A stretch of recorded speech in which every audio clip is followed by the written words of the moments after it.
So we have been discussing about the pillars, and now let's go into it. So come on, why don't you, one by one, start talking to me.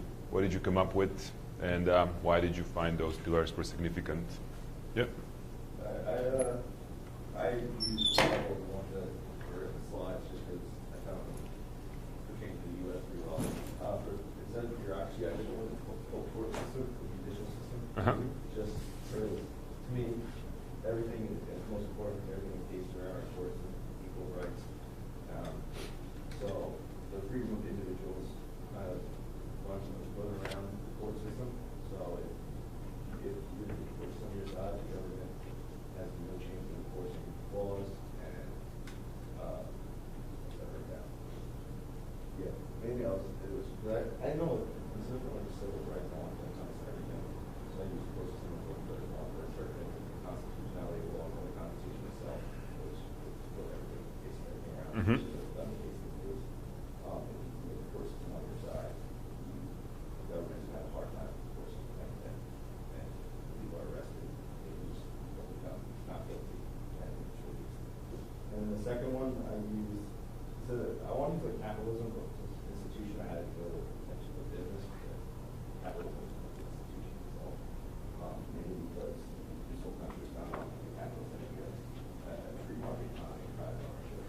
And if you get businesses on your side, triple economy, government can't work, people will not pay taxes on business not pay taxes.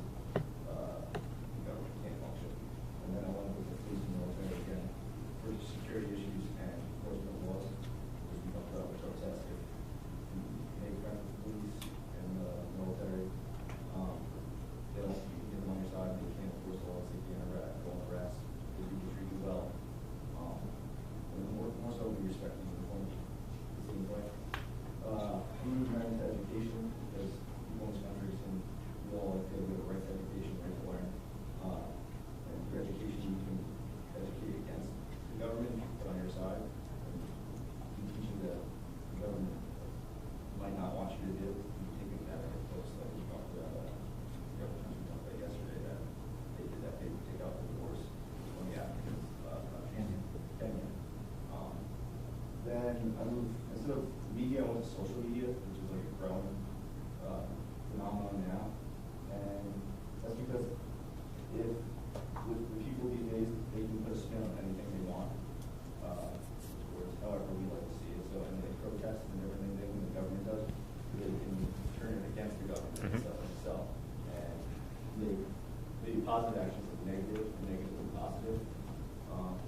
Then I went with labor unions, which kind of goes back to business, but the strength of unions in this country, the blue-collar workers, where you can cripple everything, construction, and Can you? I feel like if labor unions all strike together, they stop working.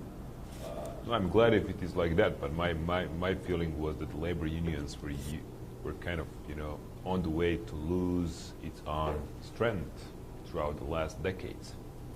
That labor unions in this country are not so strong as they used to be. That's my opinion. I mean, I feel like they are not as strong, but I still think they are somewhat significant because blue-collar workers are really, they're all strong. They're for that still. They still make a big portion of the workforce in this country.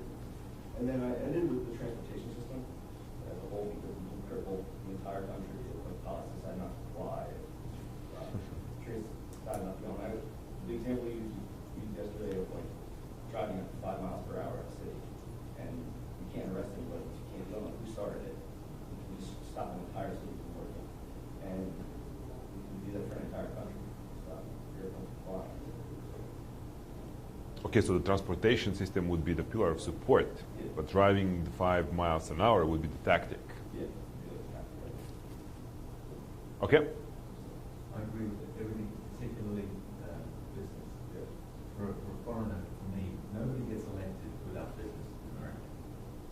You can't get funding. Yeah, especially with you can't fund your political campaign. Certainly from an outsider's perspective, money drives all of that. So elected officials, from my perspective, completely beholden to business interests.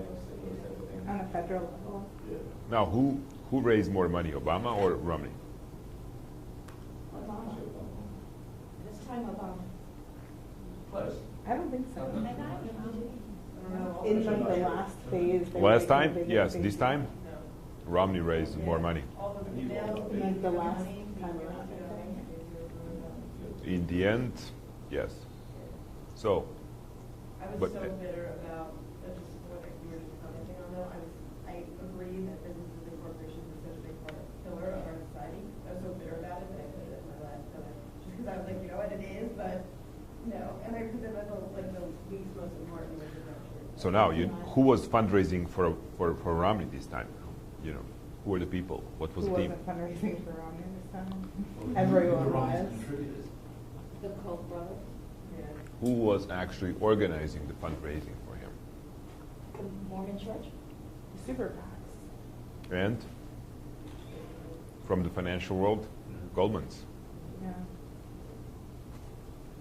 So he still did not win. Now that's interesting. We're going to be talking about it. That's interesting because, you know, we are talking about nonviolent struggle, which is the momentum-driven system, right? You reach the momentums. Like once you have the movements, you have the peaks of people engagement, and then they kind of lose the energy and they go down. So it's kind of sinusoid, you know, behavior. And I'm going to tell you, the Obama and his team actually masterminded on how to make the movement-driven campaigns. That's new to the political, from Kennedy's time, that's new to the political, you know, electoral processes in U.S. Anyway, so good. So next, you. So I really broke down, focusing on the U.S., I broke down basically our government structure into different parts, and then I made those our pillars. So I made people as the most important pillars because we are the source, I mean, especially in democracy, and especially supposedly in our country, we're supposed to be the source of everything, consent to the Constitution, and all that. So then I made the Constitution the second most important pillar, which lays out all our framework. And then I broke it down further. I broke it down into our justice system. I broke it down into the fact that we then give power to state and local governments. So we're not just working against, you know, the pillars of the federal government. Then there's also these local governments, which are a little bit closer to the people. I also had a pillar just for the fact that we have a House of Representatives and a Senate that we elect and help to support the overall government. I have our education system, like our military, and whatever else works for national security. I had infrastructure, and the building of it, because I think our roads, our bridges, our tunnels, are pretty vital in supporting everything that happens. I have the media, and then I have our corporations. Major.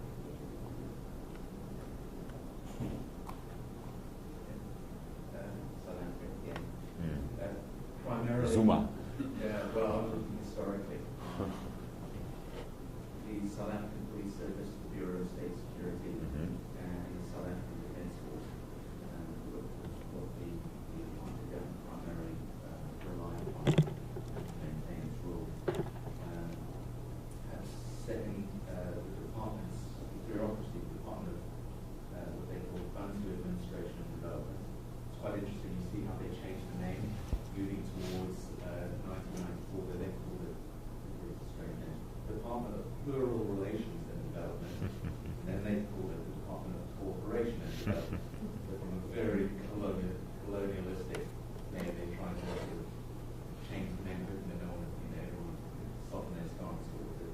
The judiciary, traditionally in South Africa, the judiciary has been quite independent, and of course, part of being serious laws, no one is prepared to enforce those laws, they become meaningless. South African Broadcasting Corporation and the independent media, I remember well growing up in the country, every news bulletin would, how many terrorists are killed, how many terrorists are killed, you can start to change the narrative there, particularly with the independent media, makes a huge difference. Organised religion. Afrikaans South Africans are, those that traditionally support them, are very religiously Calvinist Christians.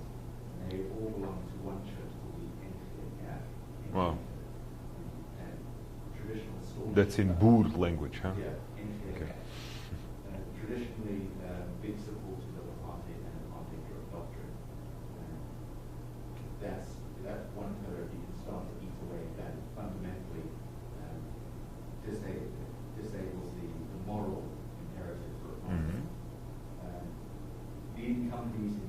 industrial and agricultural sectors. Trade unions, international companies like Anglo-American mining sector, Canal, and the military development sector, Tiger Brands and the Premier Group in food, and Eskom and electricity. All major companies supporting state infrastructure. Some of those companies are state-owned, so they're not harder to attack than some of the private vehicles. And finally, the US State Department often supported or were complicit in supporting the economic regime under the banner of combating communism. Big fallacy. And What State Department? yeah, the State Department. Very reluctant to criticize the South African regime because they were so anti-communist in their rhetoric. They held themselves out as the big bastion in Africa against communism. So for a long time, the US government were reluctant to impose too heavy sanctions on South Africa, lest in the South African government's word, well, if we go down, communism will spread throughout Africa, starting in South Africa. Have you guys traveled to South Africa? Have you been to South Africa? Any of you? You've been. You've been to Bosnia. You know what Cevapi looks like. Of course. You've been to. So where did you go? I was in Johannesburg for Okay. 7 days and Cape Town for 2 weeks. So which one did you like more? I love Cape Town. Cape Town is like my ideal city. You know, welcome to Durban, You went to Durban? the city of opportunities. You know, that's sorry. Very fun to do in South Africa. Very active, get it right. No, I mean the basically you can even get the Hindu accent, or you can Hindi, sorry, Hindi, or you can get a lot of Irish people over there, right? And then the Boers. So, but you know that I've been to South Africa a lot, and that's kind of fascinating place from the point of what we talk about, because the things are kind of reversed from where it used to be. Now, I think mostly whites would actually call us to help them actually out-organize themselves and protect their rights in terms of the violence, in terms of what's going on. What's the name of the street in Johannesburg that you can go into restaurants downtown, where the white people mostly go? Yes. It's in Bronx. Yeah, that's right. And then on two of the edges, you have two gas stations where you don't go any further from because it's dangerous. Yeah, I mean, there's that tower in Johannesburg, Ponty, looks like a donut. Right? It was totally taken over by Nigerian drug dealers. Mm. They used to throw people into the donut, so it's burn rubbish. But what Yeah. what I wanted to say, just one of the thoughts that I had about South Africa. I mean, it's amazing that Sergey and I, we had a training with a bunch of Zimbabweans. We had Zimbabwean groups that we worked with in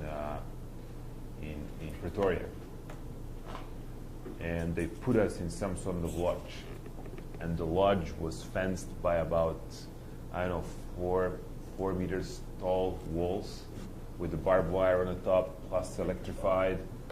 Plus, they had like those broken, bottles and that piece of the glass, on the top of that. It really looked like we've been defending ourselves, against the from the attack of the orcs or something like that. So, but the interesting thing is that, we walked all the time. Like we just walked on foot without anybody. Sometimes the guy would go with us from the hotel with a machine gun, just come on guys, I need to be with you. It's dangerous. But nothing really happened, thank God. So the Minister of Foreign Affairs of South Africa is a former colleague of mine, Fletcher. And the issue is, as you just said one thing, he says that the non-violence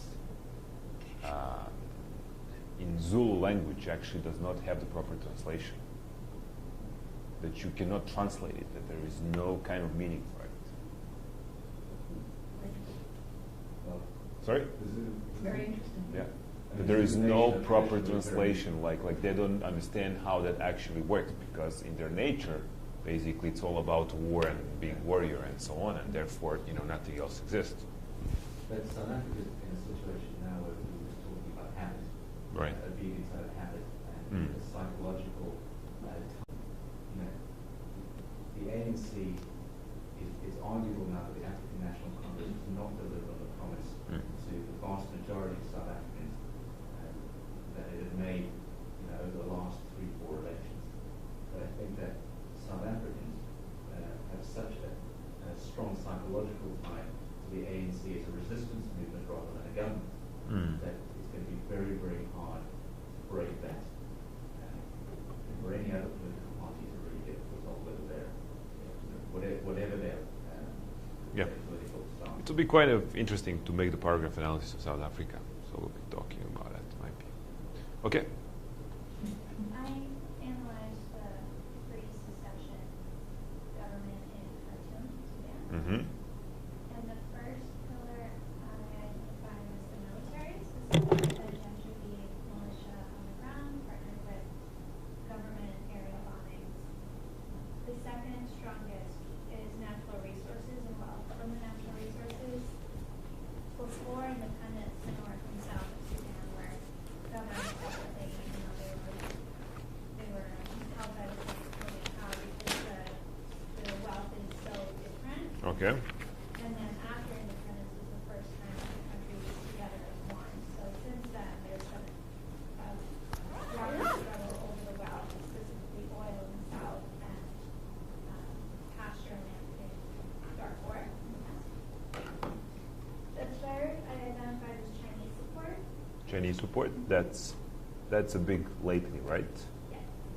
Yeah. Could you explain us why Chinese support?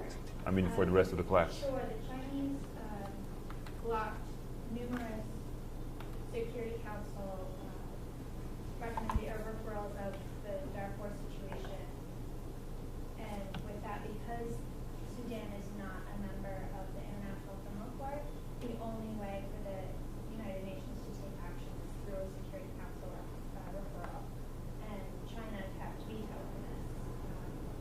And even after Russia stopped vetoing, China continued to. So the Chinese support of the Khartoum government allowed the genocide to continue. And specifically, there have been 2 warrants for al-Bashir, and China continued to block these warrants. Additionally, the weapons in the Darfur genocide have all been traded with China for weapons for oil, essentially. PetroChina is the primary investor in oil companies. Incidentally, Fidelity used to be one of the prominent investors in PetroChina. So if you guys ever saw years ago protests outside of Fidelity linking them to the genocide of Darfur, it was in China. One interesting thing about China, just to stop you, what's the major pillar of support if we guys talk about China? What do we believe it is? Economy. That's one of the toughest pillars these guys have, because they have built successful financial model, right? And that's basically the Sudan, because now you can see that they're trying to do something similarly to export that kind of model. Because what happens once you have the economy as a pillar of support, it's very difficult if it's faceless, if you don't know, if you can't get to the personal loyalties of those individuals who are making that pillar. And in China, somebody else said the Communist Party, it's a party, and you have no individuals. It's very difficult to identify who's really the one that rules, right? And that's kind of something, if we would just brainstorm about what is the future of the democracy, the future of the change, of the nonviolent struggle, the issue, it becomes very difficult and complicated once you have the opponent which has successful financial model behind. So, anyway, sorry for interrupting. That's okay. So the Chinese was the very most significant pillar. The next was bureaucracy. Sudan, and specifically Khartoum, is one of the most bureaucratic countries in the world. To exit Khartoum, someone especially from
also the judiciary is, I put it as 7 because of the disregard for al-Bashir's 2 warrants. The first for crimes against humanity and the second for genocide.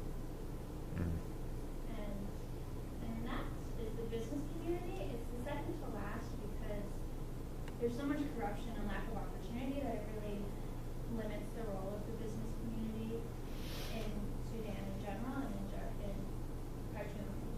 And then the last is the education system. Although education is free and compulsory, there's extremely low literacy rates, extremely low attendance rates, very high dropout rates, and the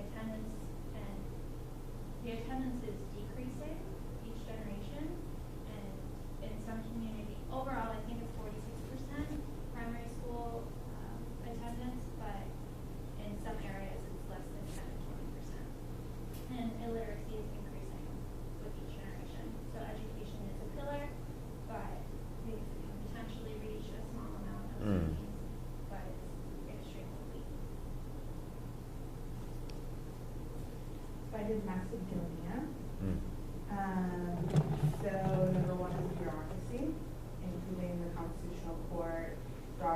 I focus on Macedonia, so it's kind of all like focus toward that, including the broadcasting council. So many people are employed through civil service, so it including marginalized groups, which has been a tactic of maintaining kind of like strong buy-in. And since everything is so politicized within like political parties and within even after the transition from former Yugoslavia, the bureaucracy is by far like the #1 issue. Then media, which mostly is, they have portions still government owned, as well as some that are corporate owned and independent. However, it's incredibly limited within the last 5 years. And then the international community, including the European Commission, the EU, USAID, both have millions and millions of dollars in Macedonia right now, and then also kind of leverage because they also want to join the EU. Religion, including Orthodox, Catholic, Muslim, atheists, strong loyalties in that area, although a little bit less important. Police and military that, although are not very strong, still have an influence. And then business people, which is a very high concentration of wealth, still have in like the post-privatization period, still very strong. And then the NGO sector.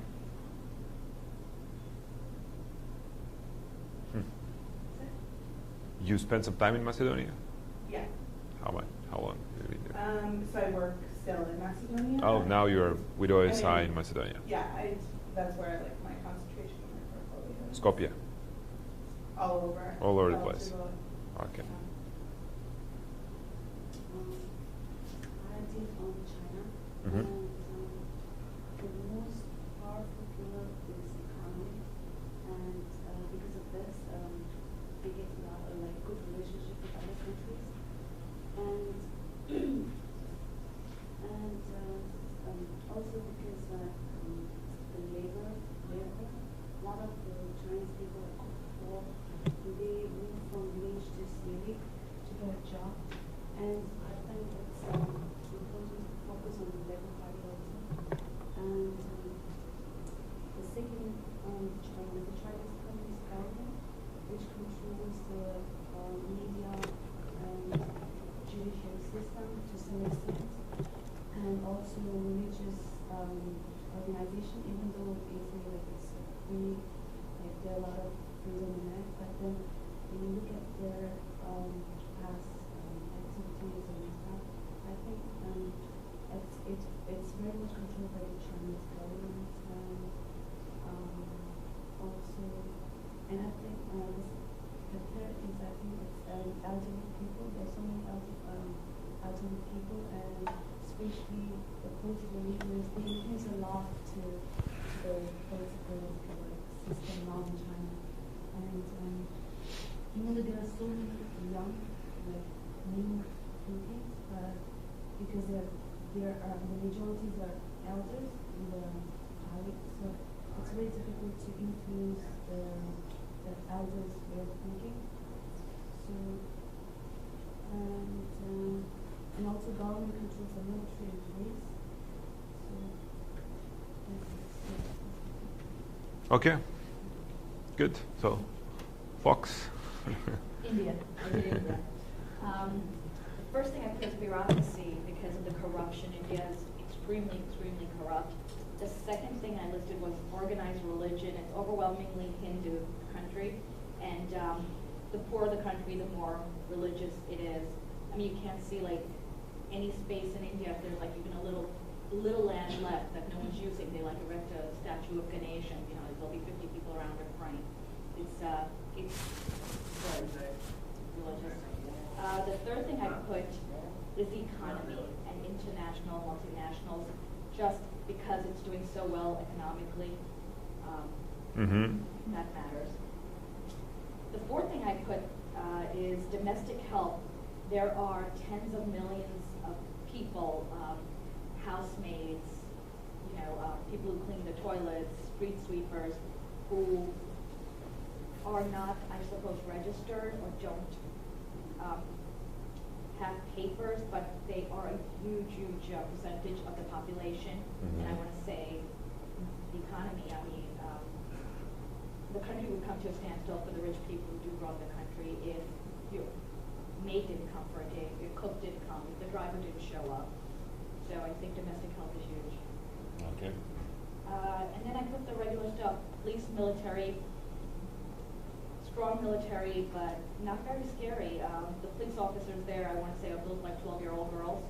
They're very, they're not threatening at all. There's a constitution, educational. There's stories all the time about schools and the teachers just don't show up and they get paid. There's no one overseeing anything. So my top two would be the bureaucratic thing and the organized religion.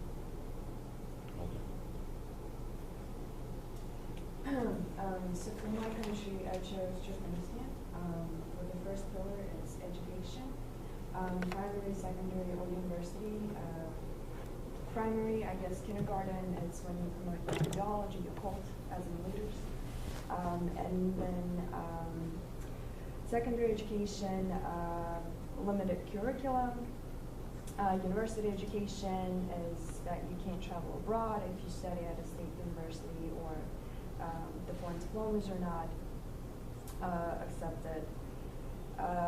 Or also with education, it's half of the school year students are sent to Cotton. Second, I chose Students are sent to? Cotton. The country has a lot of cotton. So Oh, okay. instead of employing people, they send students. Second was media, state-run. There's 2 cell companies. Social networking websites are blocked. Those are being listened to. State-run media. For third, I chose government, political party. It's a one-party state. And then for the fourth, it's natural resources, land, water, gas. People have free gas, free water, free electricity, and that way government basically tries to decrease the pressure, so there won't be much of the demand for changes. Yes. 5 was neutrality status as a foreign policy priority. Because of the neutrality status, they limit the foreign interactions with others, basically isolating the country. 6 is the census, the population census. It's supposed to be 4 million, but I guess a lot of people are not there, but they're still counting.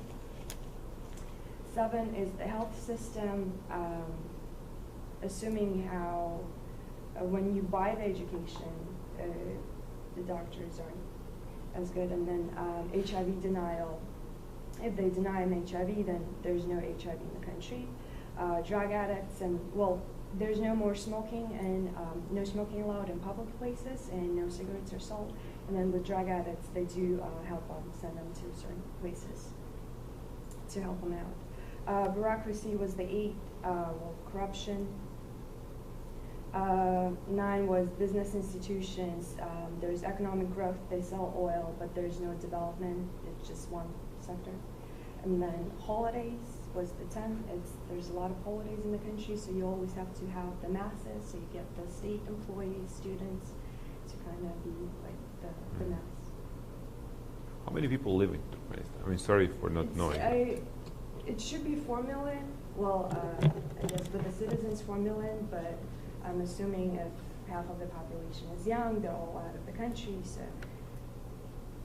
Okay. Yeah.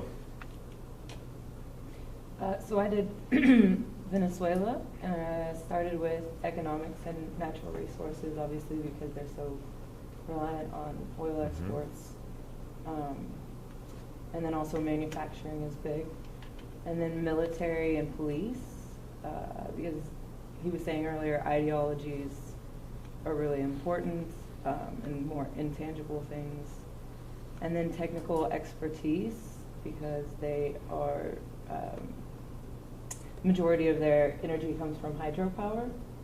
And then also their infrastructure, air traffic, air transportation is big. And social programs, and private enterprise. Most of the funding, most of the support used to come from the majority poor, and now Chavez is looking towards like private business more than ever. Judicial system falls behind that, and then media. Media is? Media is mostly private, and the media that is state-owned is not really. Okay. People don't pay attention to it. Okay. Did our camera person had some ideas about the pillars of support? No? Yes? Okay. So let's go and talk a bit more about these pillars and importance of those. But first of all, so I'm going to get you to the presentation that reflects a couple of examples from the countries which are kind of very different, but it's interesting to compare them. So you know about Zimbabwe, right? We spoke yesterday. Morgan Tsvangirai, you probably know who he is, right? Morgan Tsvangirai is the leader of the opposition. Now he's the prime minister. He kind of shares the power with Mugabe. Mugabe is the president, and Mugabe's party is ZANU-PF. Tsvangirai is a leader of kind of very, very diverse movement that's called Movement for Democratic Change, which kind of combined of different political parties, NGOs, and labor unions. So for years in the elections, it has been like Tsvangirai against Mugabe, and Mugabe would always win. And there have been lots of complaints that elections have been, stolen, that manipulated, that they were not actually accurate, and that there have been many stolen votes. Now, in 2005, there was a specific issue because there was a lots of foreign observers, and they have been claiming that the elections actually have been stolen. And so therefore lots of people, especially the women groups, were planning to organize the mass protest, but then the leader of the opposition was somewhere. No one could actually find him. Morgan kind of disappeared. It was presidential election. People would say like, look, you won, so we have to do something about it. But he was really kind of resistant to do anything.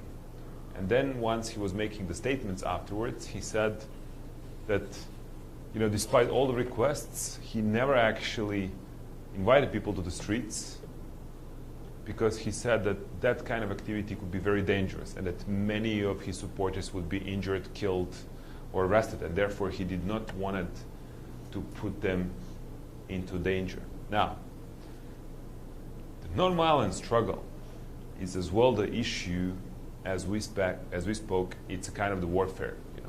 Sometimes there are casualties. Sometimes people get hurt. Sometimes people get arrested. Sometimes people get killed. It's also, we said, asymmetrical conflict, which means we're picking up the weapons that are not in the favor of our adversaries. Meaning we play with the numbers, with the ideas, with the tactics, humor. So the whole point is, I just wanted to point that very often the leaders of the movement are not those who are the best strategists. And my intention over here is to teach you guys strategies of those. So just to speak about, for example, Nelson Mandela. So Nelson Mandela is a symbol, right? He's a big leader, big guy. But Mikuseli Jack, Kusta Jack, was the one who set up the Port Elizabeth boycott. He's the one who set up the strategy.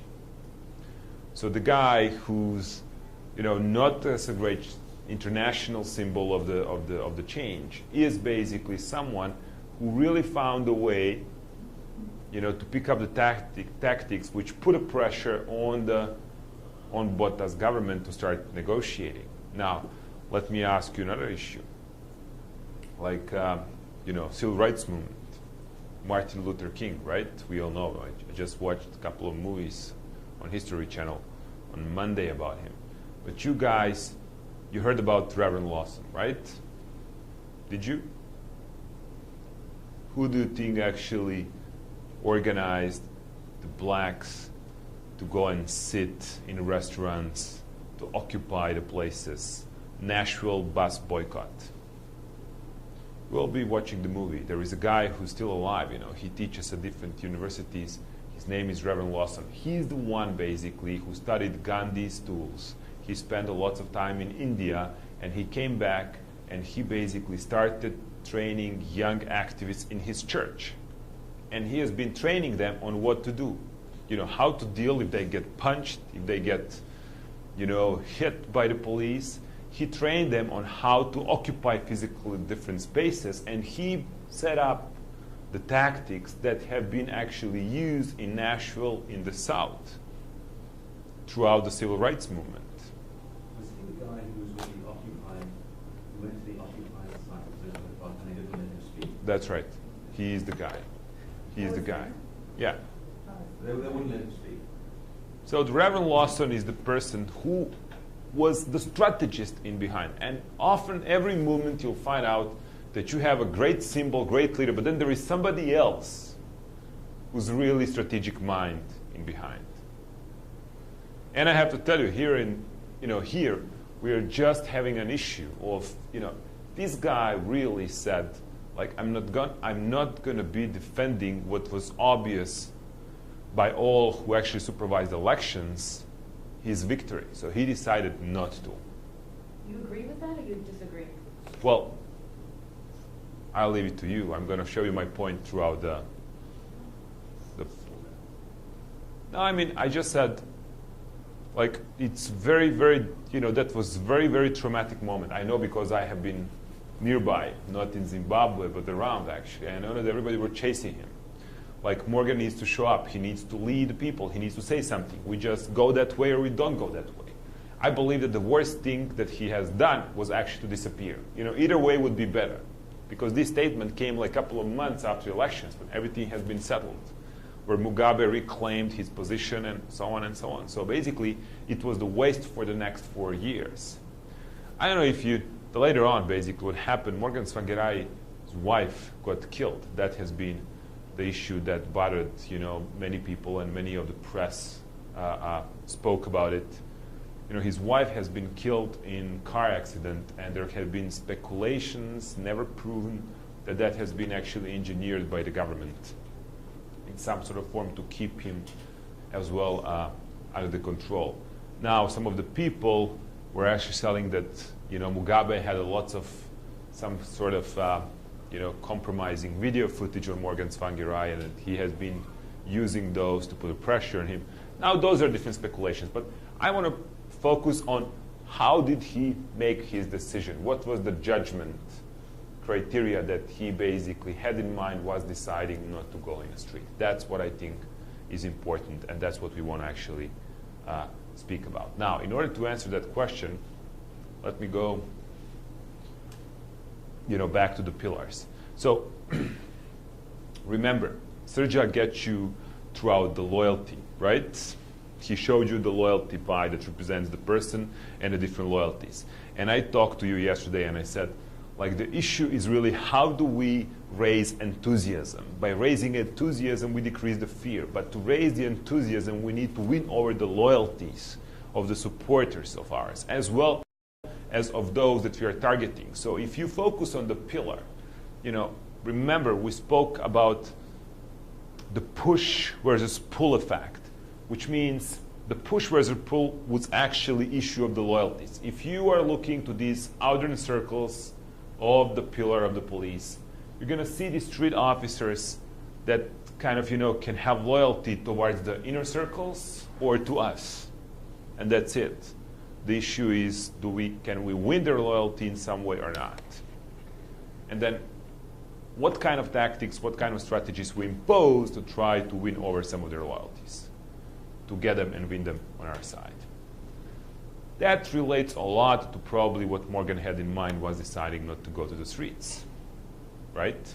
Maybe he was not really sure how much he has influenced and how much of the work he had done regarding that pillar. Maybe he really expected the loyalty of the police is going to be so high towards Mugabe that he was really afraid of what's going to happen. And that's something that people have been, very much, I would say, always intrigued about. And lots of scholars were writing the thesis about the pillars of the force at the specific moments of the huge protests, and especially focusing on when did they obey, when did they decide to disobey. Now that's an issue for us to discuss. Okay, let's skip this. Okay, so here is another example. Here is a guy. He was the captain of the Serbian military, and he has been a pilot. And as you know, in Serbia we had elections on the 24th of September 2000, and Milosevic claimed that both of the candidates, him and the oppositional candidate, did not win over 50%, and so that they should go into the second round, re-round. Now, what we claimed, we said, no, Koštunica, the oppositional candidate, actually won. And so there is no re-round. And I'm going to talk to you tomorrow about the different kind of campaigns once we get to the campaigning and how to organize campaigns and how to send the messages across. We'll be speaking about how that worked. But the point was that at some point, once on the October 5th, the whole idea was, and we relied on that, we said, look, the unions in Serbia are really major force. And if we organize unions, if we really try to, for the first time, speak to all of those unions, we might be able to influence them to stop, for the whole country to shut down on the 5th of the October. And that was the idea. And Sergey will be playing you the movie where you're going to see how that all worked, how we organized for that day, what kind of, systems we put in place. Some of you said that you watched, bringing down the dictator, basically, that you saw all these trucks and, the police trying to block people from coming to the capital. But the 5th of October for us was really D-Day. And then we had about 1 million people in the main square in front of the federal parliament. And Milosevic decided, when there was no more, obviously for him how to defend the system, he ordered through, his channels of command for these pilots to just take the helicopters, fly over the crowd, and throw down the tear gas, the shock bombs, all sorts of things, to kill people if necessary, but just to disperse the demonstration. That was really the order. And then what happened, I could tell you, we heard down in the street, we heard, helicopters. And we even saw some of them. And they made a couple of rounds and they left. Then one of the journalists of Serbian, biggest daily newspaper called Politika, asked him, so why didn't you actually execute? Why did you decide to disobey? And this guy stated, he said, when I was, when I flew, I kind of really go, and I've seen, I was trying to identify where to actually, deploy.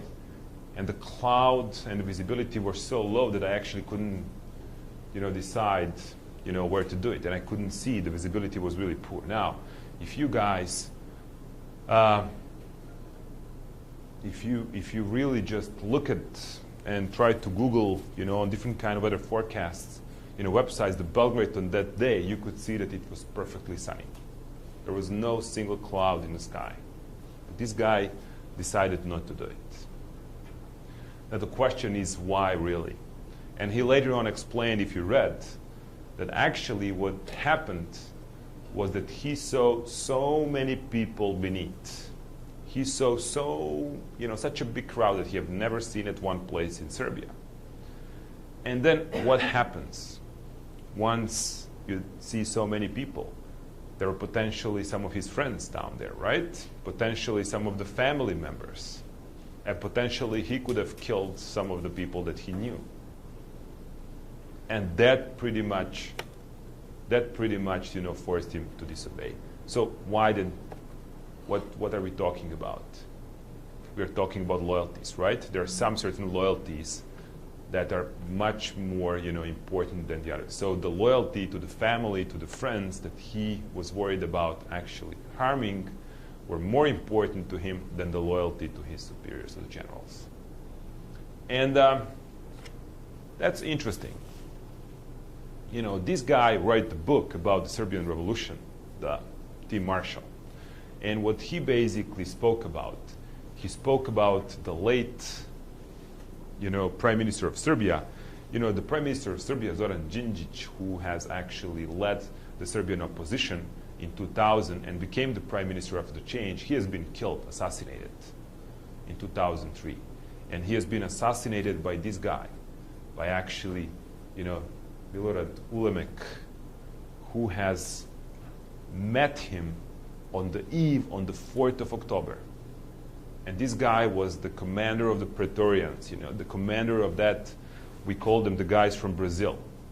That was the special unit, the force that has actually committed the most of the crimes in former Yugoslavia. These were the guys who were sent to the worst of the worst, situations. And then it has been never clear, actually, it has been never proven, what were they doing. But I want to tell you that they basically met on the eve, in the eve of the 4th, and he promised to Đinđić, he said, we are not going to go against the people. And this guy as well disobeyed. Look, he was one of the closest Milosevic's, soldiers, the guy who was doing everything that he has been ordered to do.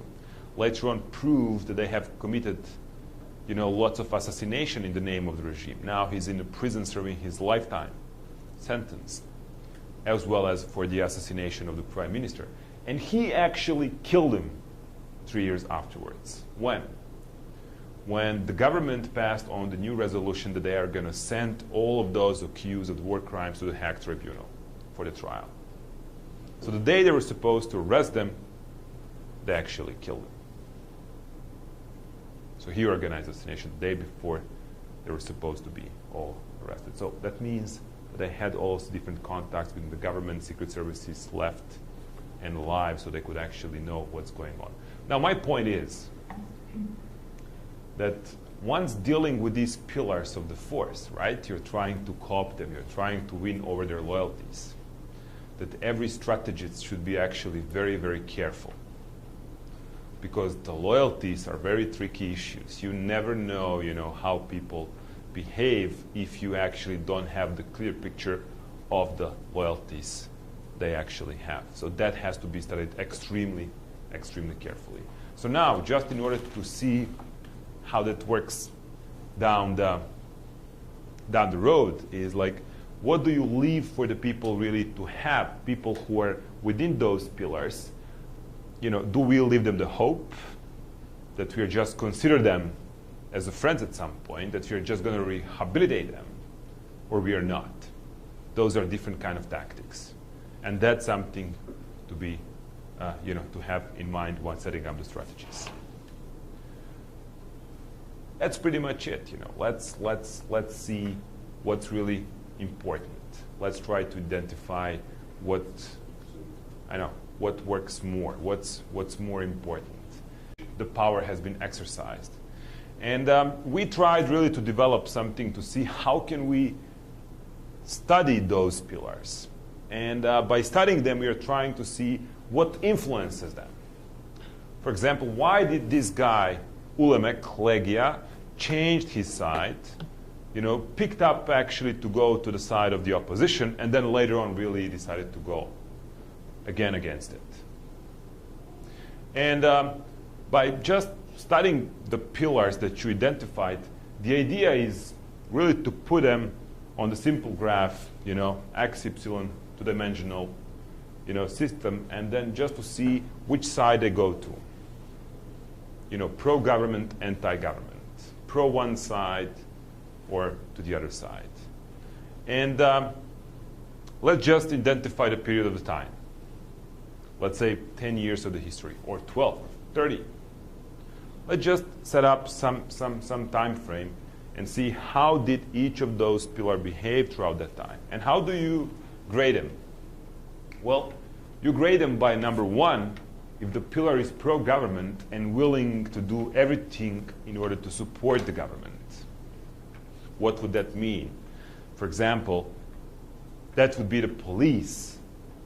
That if every police officer, would vote for that political party or that president or that government, that's one thing. But if they would be actually beating people in the name of that government in the streets, that would be number one, right? Number two, it's mostly bureaucracy. These bureaucrats, kind of the people that say, I'm going to vote for you, but I'm not going to be, showing the open support. When I'm on my own, when I'm behind a cloud, when I need to circle something on the paper, I'm going to be for you, but I'm going to be protesting for you. So the number two means you are for the government, but you are not doing anything actually in supporting it. Three are the neutrals. Who's mostly neutral? We spoke about it. Who's always going up and down, up and down? Businesses, right? Business is interested in profits. Business has no sides. The number four grade, you grade by 4 the pillar that's pro-opposition, but it's not willing to do anything openly in order to support it. And the 5 are those who are all of the time against the government. Who would be number 5 mostly? And the students, right? Mostly. Okay, so now we just have this kind of grading system. And now let's try, when can you see, what are the moments when you can see and identify the orientation of the pillar? When something happens within society, where there are some major issues. When you have like natural, disasters, or you have like major outrages, or you have like major, economical issues, then each of these pillars basically play. You can see the statements. You can see something is going on, like labor unions get in a street, and then you can see basically that at those specific dates, these pillars have actually these different, marks. And so we pick up in some period of time certain events, and we grade these pillars at those events. And what we get, I'm going to show you in the case of Serbia, okay? Like March 1991, that was actually, March 1999 is very important for Serbia because that was the first outrage of the huge protest against Milosevic, okay? The Serbian opposition organized, and we had a huge rallies which took for about a couple of weeks, and lots of people have been arrested, and few of them even killed. Now, spring 1992 has been the beginning of the conflict in Croatia. December 93, we had the beginning of the war in Bosnia. And then November 96, we had again huge protests all around Serbia because of the local elections, because the opposition won. But Milosevic claimed differently, so we had the protests which people marched for about 130 days. And then the result was like lex specialis, by which international community kind of was moderating negotiations between the opposition and Milosevic, and they kind of agreed on how to settle. Then February 97 again, we had again, federal elections, and we had a huge, protests. Then October 98 was a major issue because we had these kind of resolutions on the regarding Kosovo, and then the major crisis in Kosovo actually happened. So we had the beginning of these clashes, military clashes in Kosovo between the Serbian police and the army and the Kosovo Albanians. March 1999, Merciful Angel. You know what was Merciful Angel? That was the NATO campaign against Serbia. That's where we get bombed and attacked by NATO. April, July 2000, we had finally the opposition getting united. For the first time, they actually showed strength. That two Serbs, three political parties. Finally, we managed to put them all together. So they had the big events all around Serbia, which demonstrated that. And September, October 2000 were the dates where we had those final stage of the elections and where Milosevic was gone. So now, you see, the pillars identified were like police, military, civil servants, bureaucracy, teachers, business society, church, international community, workers, meaning labor unions, and the students.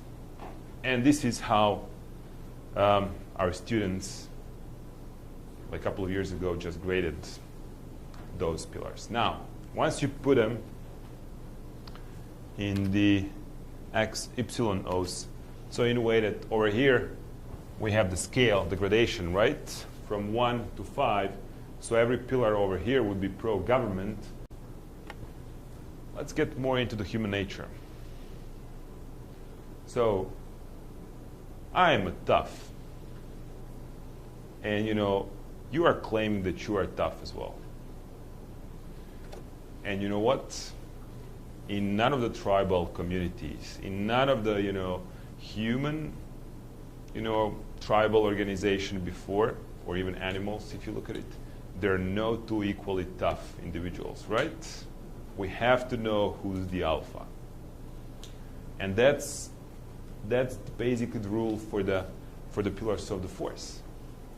In every struggle, you will see that the hands and the trust of the dictators are lying in one of those, not in two, because they don't trust them. They always put their trust in one. Belarusian President Lukashenko put his own son, 23 years old guy, to be the general of the army. And he basically put him to be the main commander of the Belarusian army. And so all of his trust is with the army.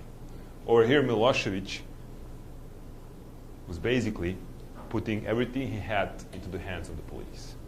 Serbian police at the time even had the MiG-29 fighter jets as a part of their weapon. And the military had old AK-47 guns, bad uniforms. So he humiliated the army heavily by actually putting everything into the police. So the police was really indoctrinated. They have their own newspapers. They would be getting to them every morning. So on average, the police officers would read that these guys in the streets who are protesting are not the Serbian students, but actually Albanian, influenced people who are actually fighting and trying to destroy the Serbian government because the Serbian government is patriotic, fighting against the Muslims in Bosnia, Albanians in Kosovo, protecting, our holy land, and so on and so on. And guess what? See, the army actually showed some interesting behavior, right? The army was changing the orientation throughout the time. Based on different events and reasons, they have been going from very pro-government all the way to neutral, then again pro-government, and then all the way to the other side. And look at the military.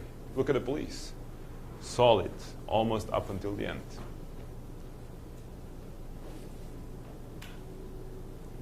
Now, these are the students. Look at the students.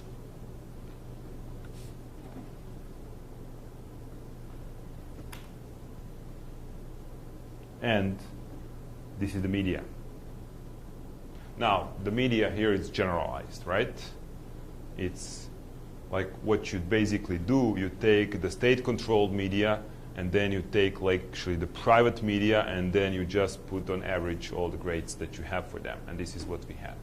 Now, let me ask you the question. So you see some things are actually correlating, right? Some of these pillars were having the similar behavior at different times. What happened this time and this time? 92, 93, 99. War. So you see, in the event of the war, Milosevic was consolidating these pillars around him. And then once we had a period of the peace, the pillars were actually shifting away from him. So what would you say? Did the war work in his favor? Yes. Could you conclude that maybe he was provoking the war in order to consolidate his power? Now, why did the military, end up going differently on the other side? Look, here we had a bombing, right? It's natural. Once you're under the attack, you don't ask about the political, and ideological issues. You are just defending your country. And I have to tell you, for the Serbs, like once we have been attacked by NATO, Milosevic was not an issue. The issues were actually the airplanes flying over our heads and the bombs which have been thrown to us. And everybody, the government was just calling people to join the army. The results of the drafts were 105%. Like everybody felt the need to get the arms. Now, after that has been gone, look at the military. The military actually took the fort, which was against Milosevic, but they were actually in their compounds, sitting and waiting. Why that? Because he was defeated.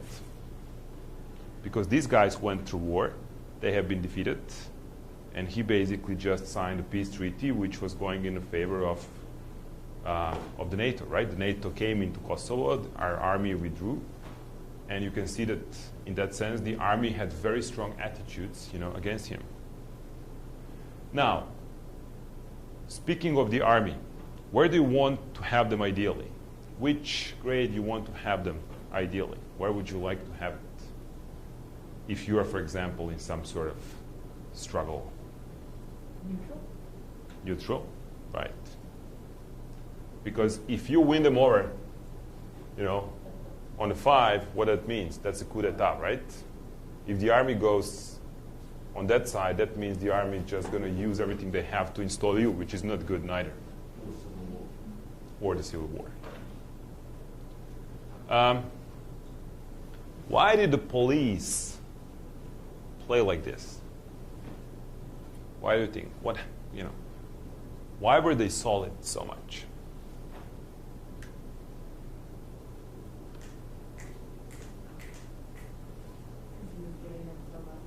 Mm-hmm. Why did they decide to shift their loyalties over here? Like 96, 98. Remember? Huge protests. Maybe they felt he wasn't any longer, he wasn't protecting them from whatever he had there. Maybe they saw the numbers for the first time on the other side at those huge events in the streets.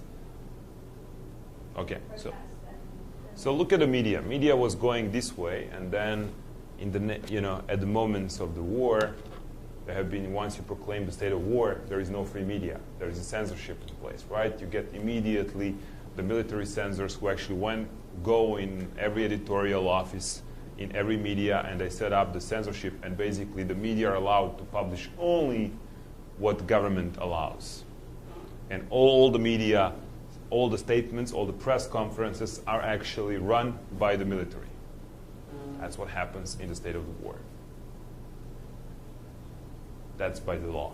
And that's what made media being so much, narrowed down at the times of the conflict. Now, let's go to another very interesting country.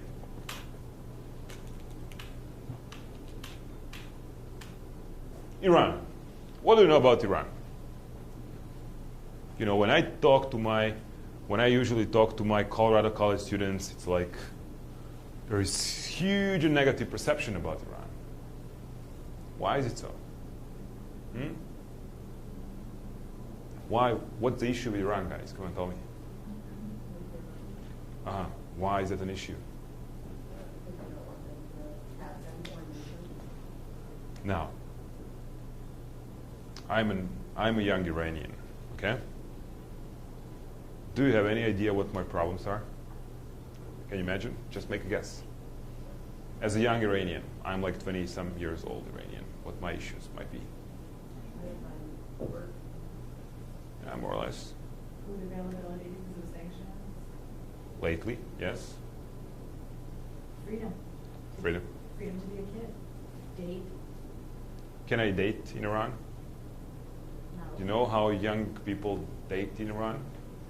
They go out to the cafes and, you know, they just drink teas and they have the mobile phones.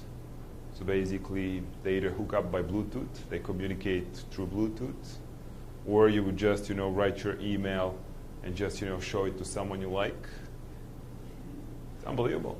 There is a whole parallel world. It's not really the case. It's not really the big issue why Iranian and Middle Eastern in general are actually very addicted to social networks. Why we have the most, you know, the most well-known bloggers coming from the Middle East, because that's the only world that these guys can actually communicate through, because they're not allowed because of the religion, because of different issues, but they're not allowed. On the issue of the nuclear weapon, like, you guys in US, you know, I go to my Professor Perry's house in Boston. You know, I studied at Tufts. So he invites us, you know, to the lobster, you know, barbecue party, whatever. We're barbecuing. It's a nice, it's on the ocean. You know, he has a nice 2 golden retrievers dogs.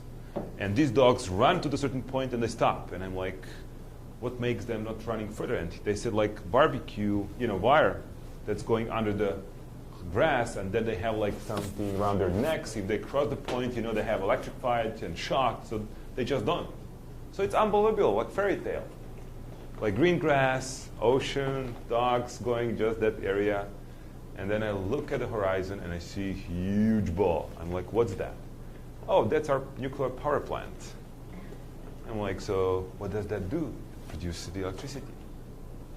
And how much Professor Perry pays for his house, you know, all the energy he spends, like $250. Do you know how much I pay in Serbia? Make a guess. How much do I pay a month electricity that I spend? Only, not for heating, only for, you know, light. On average, $800. For just your apartment? Yeah, just my apartment. It's a little cheaper in Boston. It's But a not little much. cheaper. And why? Because we don't have nuclear energy. We are, you know, we just don't do it. So why I, as Iranian, I'm not allowed to have cheap energy as you guys? Why are you, you know, allowed to and I'm not? Answer me the question. The perception is that it's not about electricity generation. So perception, and perception is reality. Not based on fact, but. Perception is reality. That's important. Okay, so, like, I'm not debating. I'm not saying Ahmadinejad is not building it. I'm just saying, like, that's perception. But that's my discussion when I talk to these guys. And so, look, and then I just asked my Iranian students, I was like, and this was before the elections, before, you know, Iranians had the big outrage. You know, Nana, the girl that has been shot. And so before that happened, we have been meeting these guys, you know, around Dubai and different places, just talking to them, trying to see and understand what's Iran inside. And guess what? You see plenty of these, you know, pillars, and then I just, you know, tried to put it last night. So sorry, it's really kind of messy, but I didn't have much time. So I'm like, what happened here? You know, why did all pillars shift over here? And you know what happened over here? It was actually the football game. Iranians were playing soccer match against Australians. They won 3-0, and they qualified for the World Cup. And everybody celebrated for 3 days in the streets. Do you guys have any idea how often it happens that in society that has Sharia laws that women and men are allowed to meet and celebrate for 3 days in the streets, including Basajis, the special troopers, and all of those. That never happens. Now, my question for you, World Cup qualifications happens every 4 years, right? So what if Iran qualifies again? What if Iran, wins another soccer match of such importance? Well, there is a high probability that this might happen again. And if I, as a strategist, would like to plan something, if I'm planning to do something as Iranian, if I'm trying to reach out the masses of the people, I would be waiting for my time, until this happens, because that's the window of opportunity for me. Okay? Now, what does this, model gives you as a result? It gives you the idea and ability, idea of what might happen based on surveys of the pillars that you have actually identified in the past. Because these pillars, people are kind of weird animals, We kind of tend to do what our habits are. We do what we used to do before, and we tend to repeat our behavior.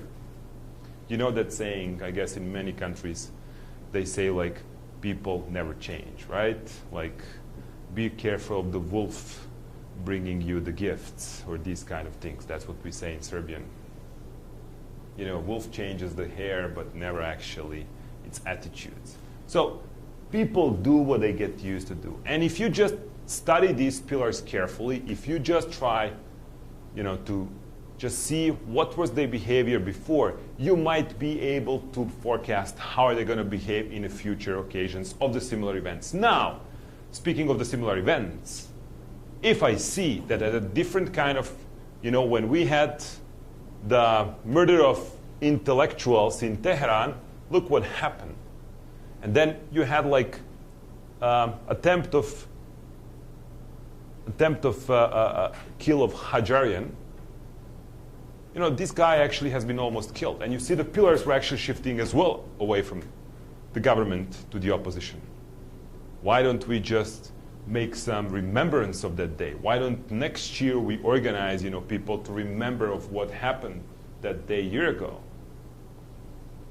Why am I not allowed to repeat, some of the events that are going to go into my favor? And that's the tactics. That's the strategy we speak about.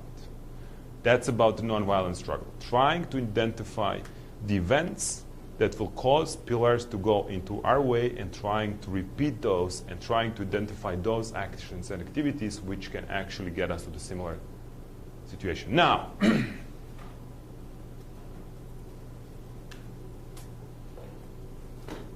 this was, for example, the US. This is what my students did in Harvard in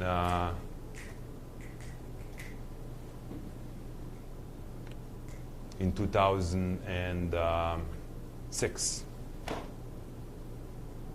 This is how they actually saw what was going on. They said like, police, media, religion, education, public education, private, 11th of September. Look, all of the pillars, went down in support of the government. Now, they had all sorts of discussions like, did it work in favor of the government? Yes, it did. Then all these conspiracies that actually U.S. administration knew about it, but not, did nothing in order to stop it, and so on and so on. But the interesting thing was Abu Ghraib. You see, they shifted away when that scandal, became, public. What was the first declaration Obama signed after he was elected?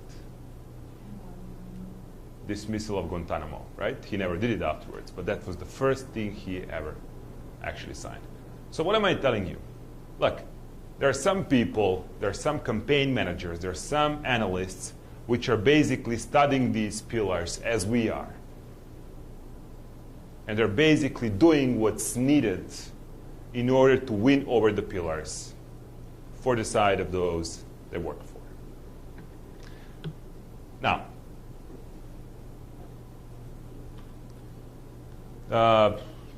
These are as well some of the American, but let's go back to our friend Morgan Tsvangirai.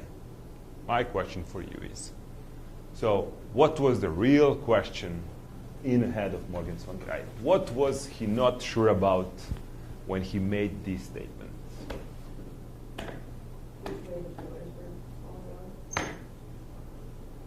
The one specifically. Which one? The military. So then, if we concluded, when do the military actually disobey? What's the momentum they decided to go a different way? When they saw people on the street. When they see numbers. So what was Morgan Tsvangirai not sure really about? Yeah, If he's going to have the numbers out in the streets. That's what basically took him staying at home and not inviting people to defend the victory. What would you then, as a strategist, you know, as somebody who's running your movement, what would you advise to your movement leadership when it gets to the police and the army? When do you want to deal with them? When you have the numbers. Now, what about those tactics of the, you know, marching and rallying? What about those? When do you do the marches and rallies? When you have the numbers. So what people usually do once they think about the nonviolent struggle, they think about the rallies and the marches. And now what did we learn to do? That's not the right thing to do in the first place. Keep marches and rallies for the time when you will have the numbers. So ideally, in the struggles, nonviolent struggles, the marches are done at the end. Once you know you have the numbers, once you know that the pillars of the force are not going to be going against you because you have so many people with you that they're afraid that they might actually be going against majority. So in the case of Morgan Tsvangirai, could you argue he did the right thing since he was not sure he could get the numbers on the street? I personally think that he would have the numbers, but I just think that he was not sure of that. And I think so that his attitude of saying, I was afraid that people might be injured and killed is a not honest answer. The most honest answer would be, I was not sure, how many of my supporters are going to get in the street, which means that some of his work has not been done properly, right? Maybe communication, maybe logistics-wise. Maybe he actually never believed what everybody said that he won. Maybe he was not sure of his victory. If that was actually the case, that he did the right thing by not talking to people on the street because it wasn't the time. I mean, forget what the actual facts were. Yes. Yeah. If that was the case, better not to. I could agree with that. Yes. But the main point over here from this lecture is, like the pillars of the force, you deal with when you have the numbers. So once you organize your activities, get the hell away from the police. Do not play with it. Don't expose your actives. Don't put them in danger. Just get away from them. Deal with them once you know you're going to have a huge support. Rallies and the marches are not the most important and are, tactics, and you don't organize those until you have something to prove with, the numbers of the people that are going to be with you out. The number 3 is like focus on the pillars of the support. Try to analyze those, try to grade them, and try to, forecast when they're going to be behaving in a similar way, and then organize yourselves for the momentums when you know they're going to be going in your favor. And therefore, from now on, we are going to be thinking in those ways. Okay? Just focusing on the pillars. Okay, cool. So, now, what we will do is we'll break up into groups. Who did the U.S.